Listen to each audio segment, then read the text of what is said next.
ताज्या बातम्यांसाठी महान करेला सबस्क्राइब करा आणि बेल आयकॉनला क्लिक करा। सीमा कवी रवींद्र पाटील यांना राज्यस्तरीय आदर्श शिक्षक सन्मान। गंगाधर साहित्य परिषद कोल्हापूर यांच्या वतीने आयोजित मराठी साहित्य संमेलनाचा भव्य सोहळा 9 ऑक्टोबर रोजी मिरज येथील पटवर्धन हॉलमध्ये मोठ्या उत्साहात पार पडला। संमेलनाचे अध्यक्षस्थान ज्येष्ठ साहित्यिक भीमराव धुळुबुळू यांनी भूषवले, तर उद्घाटन सोहळा डॉक्टर श्रीपाल सबनीस अध्यक्ष 89वे अखिल भारतीय मराठी साहित्य संमेलन व साहित्यिक किसनराव कुराडे यांच्या हस्ते संपन्न झाला।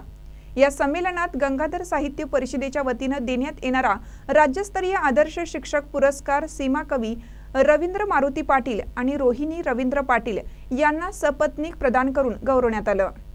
रवींद्र पाटील हे राजश्री शाहू विद्यालय शिनोळी बुद्रुक तालुका चंदगड जिल्हा कोल्हापूर येथे अध्यापक म्हणून कार्यरत असून विद्यार्थीप्रिय, तंत्रस्नेही आणि उपक्रमशील शिक्षक म्हणून प्रसिद्ध आहेत। ते मूळचे कुद्रेमाणी तालुका बेळगाव येथील असून सीमा भागातील शैक्षणिक व साहित्यिक चळवळीत त्यांचे योगदान उल्लेखनीय आहे। अशा कार्यतत्पर आणि समाजाभिमुख शिक्षकाला गंगाधर साहित्य परिषदेने सन्मानित केल्याने शिक्षक व साहित्य वर्तुळात आनंदाची लाट उसळली आहे। कार्यक्रमाचे यशस्वी आयोजन परिषद अध्यक्ष पत्रकार कवी कमलाकर वर्टेकर यांच्या मार्गदर्शनाखाली पार पडलं।